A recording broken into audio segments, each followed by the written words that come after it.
Selamat pagi, saudara-saudara terkasih. Sebelum kita memulai aktivitas kita, marilah kita mendengarkan renungan firman Tuhan. Dalam nama Bapa dan Putra dan Roh Kudus. Amin. Ya Allah Bapa yang murah hati dan maha pengasih, kami mengucap syukur kepadamu atas segala kemurahan-Mu. Kami bersyukur terlebih atas pemeliharaan yang boleh diberikan sepanjang malam tadi. Kami bersyukur untuk kesehatan yang masih diberikan. Kami bersyukur untuk segala rahmat yang boleh kami terima pada pagi hari ini. Kami menyerahkan kepadamu jiwa dan raga kami. Kami mempersembahkan kepadamu segala perbuatan yang akan kami lakukan pada hari ini. Berkatilah kami ya Tuhan yang maha baik. Tolonglah kami untuk berbuat baik bagi sesama kami, beroleh kemurahan, menjadi perpanjangan tangan-Mu untuk menolong orang yang kami jumpai hari ini. Jauhkan kami dari serasa cemburu, mudah marah, dan iri hati. Berilah kami kesabaran, kebijaksanaan, dan sikap mawas diri, agar apa yang kami lakukan hari ini terjadi seturut dengan kehendak-Mu.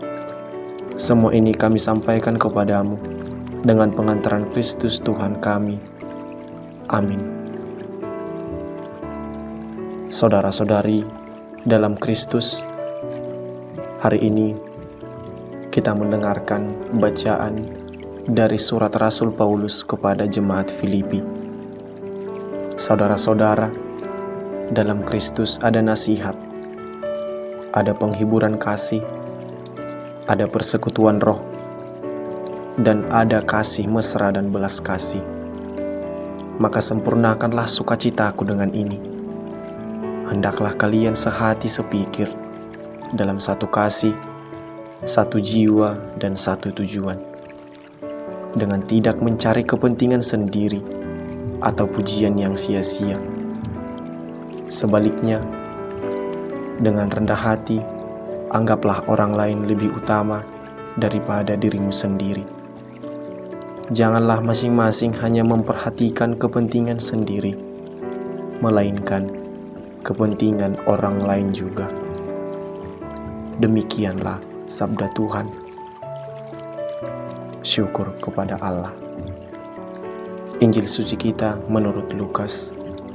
Yesus bersabda kepada orang Farisi yang mengundang dia makan, "Bila engkau mengadakan perjamuan siang atau malam, janganlah mengundang sahabat-sahabatmu, saudara-saudaramu, kaum keluargamu, atau tetangga-tetanggamu yang kaya, karena mereka akan membalasnya dengan mengundang engkau pula, dan dengan demikian engkau dapat balasnya.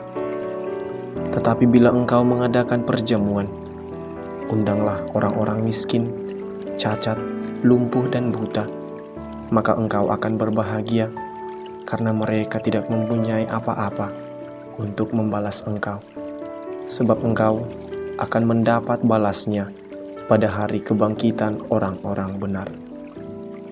Demikianlah sabda Tuhan. Terpujilah Kristus.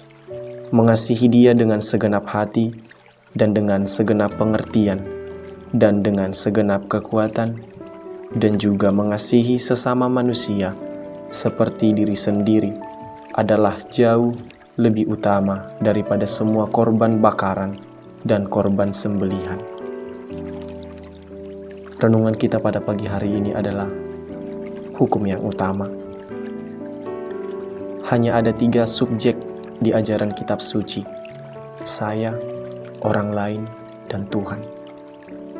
Saya dan orang lain adalah ciptaan Tuhan, dicipta sesuai citranya untuk sesuatu yang baik. Posisi kita pasti di bawah Dia, tidak selevel dengannya. Adalah kodrat ciptaan, mencari penciptanya, hati yang mencari sesuatu yang sempurna, teratur, konsisten, yang pastinya hanya ada di dalam diri Allah.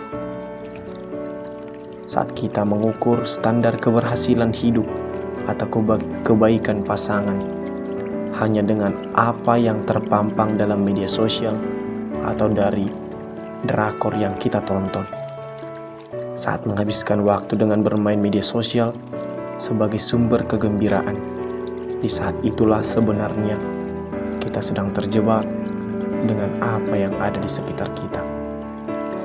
Kemudian hal yang tidak puas, merasa kurang di sana sini, dan akhirnya menderita. Kita pun jadi mengabaikan Tuhan. Boro-boro kita mencintainya dan sesama. Mencintai diri sendiri pun tidak. Ukuran dan cara kita memandang kehidupan menunjukkan bagaimana relasi kita dengannya.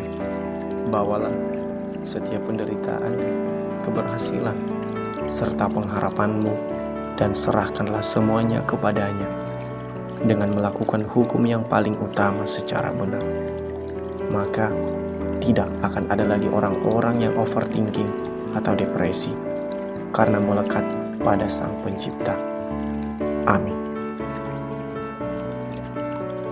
Semoga apapun kegiatan kita sepanjang hari ini diberkati dan dilindungi oleh Allah yang Maha Kuasa.